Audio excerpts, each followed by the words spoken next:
Welcome to episode 12 of the Woodworking for Beginners video series. So this is it. This is the last episode. Now, you remember in episode 6 where I said there was a couple things that pretty much every woodworker builds. One was the birdhouse, episode 6. And the next one is, of course, the spice rack. You gotta build a spice rack. So we've come a long way in this series. We've built a lot of things. So if you've been following the series, we've come a long way. We've built a lot of things. So in this one, we're going to incorporate pretty much everything you've learned. The only thing we're going to be adding is we're going to add a dado joint. So with that said, let's get dirty. Okay, so we have 3-piece A's, which are going to be the shelves. We have 3-piece B's, which are going to be the back. And we have 2-piece C's, which are going to be the sides or the upright portion. We're going to incorporate some 3/8" dowelings to hold the spices in. The only thing that I did off camera, which you are familiar with, is I did do the rabbet joints. So I did a 1/4" rabbet joint. I did these with the table saw method. So you are familiar with those. I did cut about a 1" 45-degree angle. Took it over to my belt sander and just rounded it out just to make it look pretty. You're welcome to do whatever you want there. You can keep it straight. You can just keep it at the 45. Doesn't matter. Your project. So let's get started here. So these 2 pieces that I cut from a 2x4, these are 2 5/8 inches. Now these are going to be used for our spacers for the back, but I'm also going to be using them to help me cut my dado joint. Now a dado joint is, we're going to cut a 3/8" groove using the router and a 3/8" bit, and it's just going to sit right inside that groove. So our shelf will look like that, but it will be inset a 1/4 inch. Now you can see here that I'm using reclaimed wood. It's still 1x4. None of the measurements are going to change. It's all the same size if you're building it yourself. So I need to cut a dado at 6 7/8 and 13 1/8. I already have it marked. So the first thing I did is I took a measurement from the edge of my cutting blade to the end of the shoe, which turned out to be 1 3/8 inches. So by adding 1 3/8 and 3/4, I came up with 2 1/8. So if I make a mark from where I want this dado joint to end, or to be the bottom of, I need to make a mark at 2 1/8 inches. So 2 1/8. All right, so that mark is going to tell me that if I put my speed square right there at 2 1/8, I should cut a perfect dado right here, right on the back side of this line. So my dado is going to end just like that, with the line being the ending point. So if my math is correct, which it usually is,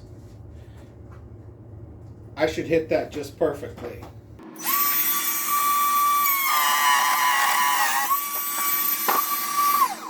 All right, so for the next one, I need to cut this line right here. Now in order to do that, I could measure up the 2 1/8, but I don't have much room here to set my speed square and a clamp. So what I'm going to do instead is, from this line, I'm just going to measure down 1 3/8. Now that's the distance of my shoe to the edge of the cutting blade. So now when I set my speed square and clamp it down, when I do this cut here, I should actually be cutting up above the line, but I should still have that nice smooth line right at the bottom where I want it.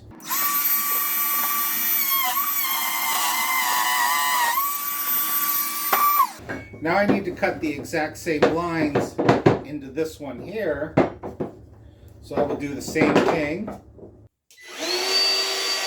Now I have my blade depth set at 1/4 of an inch.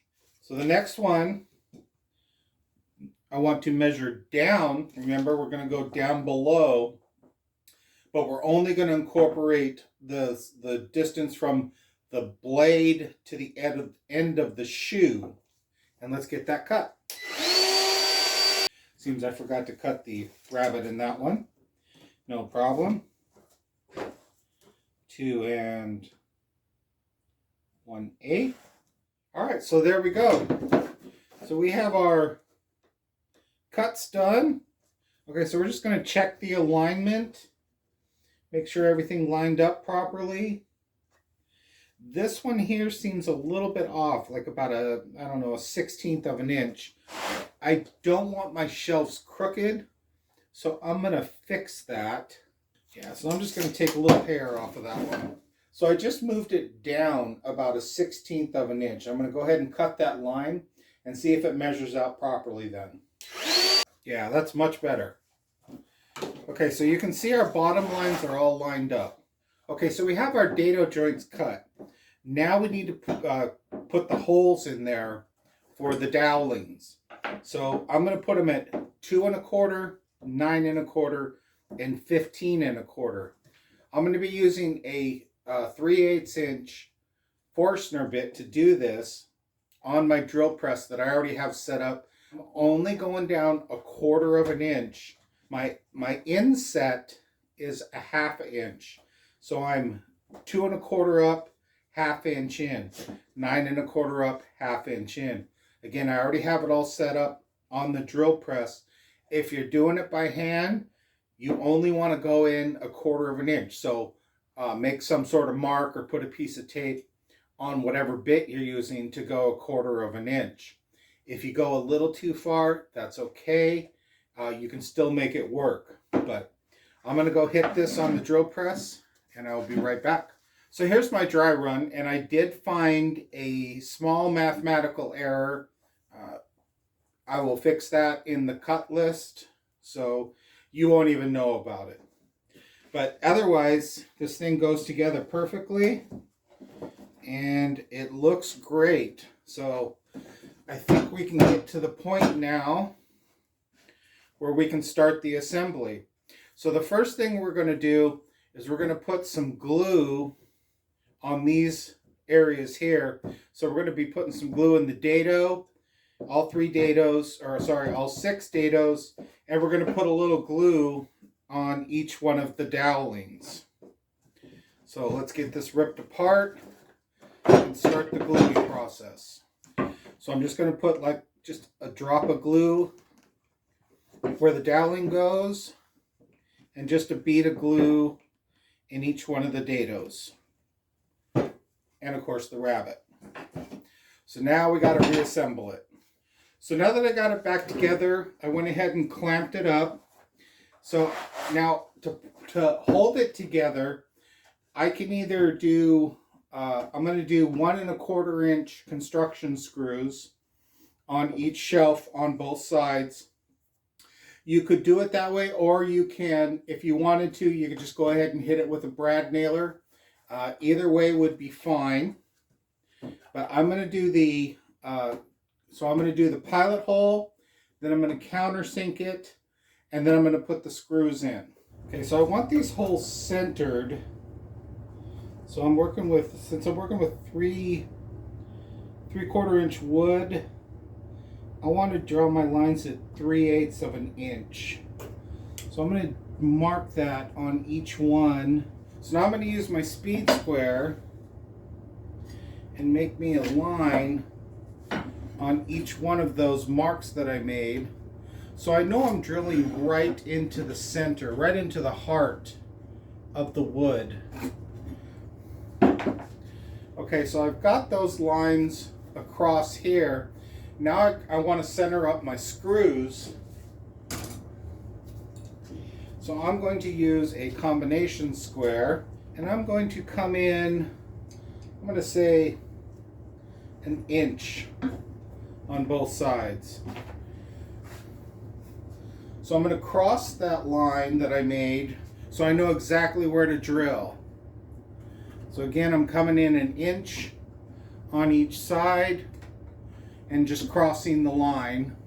Now I definitely want to scribe them. Again, I don't want the drill to, to trail on me. So I'm going to scribe each one of the areas where the lines crossed. All right, let's get our pilot holes.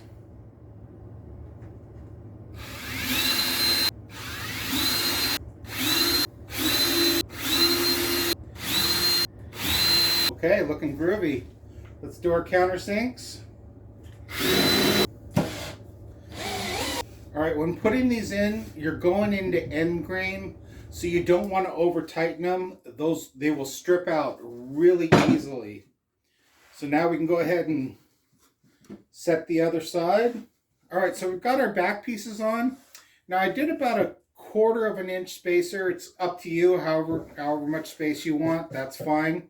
But you'll notice, so I can put my bigger spices here, medium-sized spices, and then, you know, we always buy those little tiny, I don't even know why we buy them, but we can put our little tiny ones right up here. So that's the dry run, looks good. I'm going to go ahead and take it apart, put some glue on, and get the screws in there.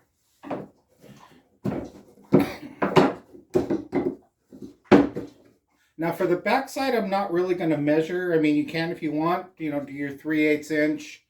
If you want to, that's fine. But, you know, this part's going to be against the wall, so I'm not overly concerned if my screw's off just a hair. But if you're obsessive compulsive, go ahead and measure it out. And don't forget the countersink. All right, so before I screw these in, I'm just going to real quick talk about, we're really close to the edge here, even though we did a countersink.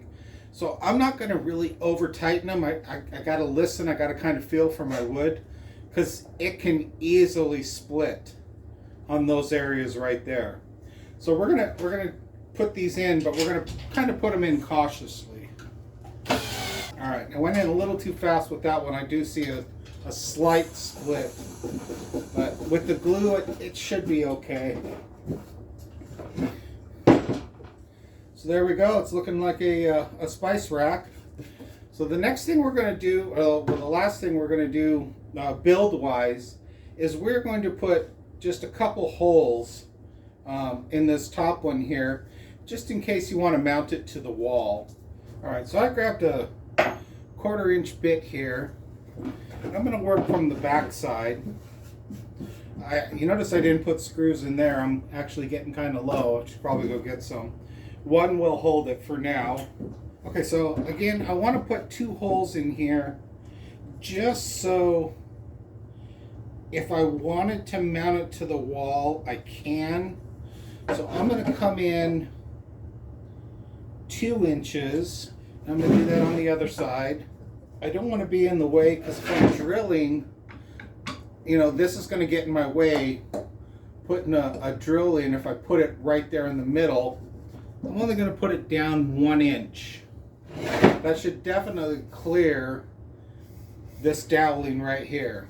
So I scribed that mark. I'm 2 inches in, 1 inch down.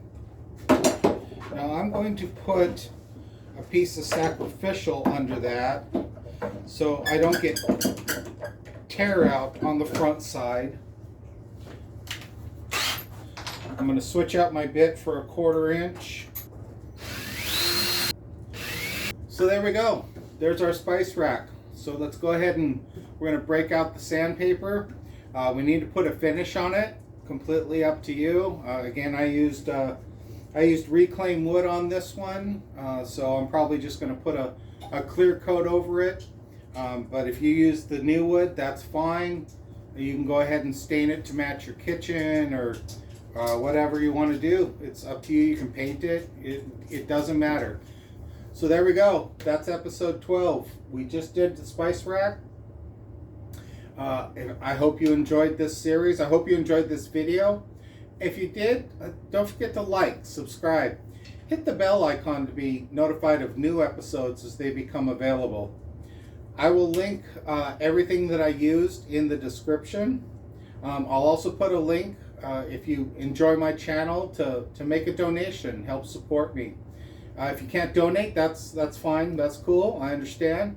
But feel free to share me on your social media pages. I'd really appreciate it. Again, that's it for episode 12. You did it. You made it all the way through. Hopefully you feel more confident as a woodworker. I hope so. If the hobby's not for you, I understand.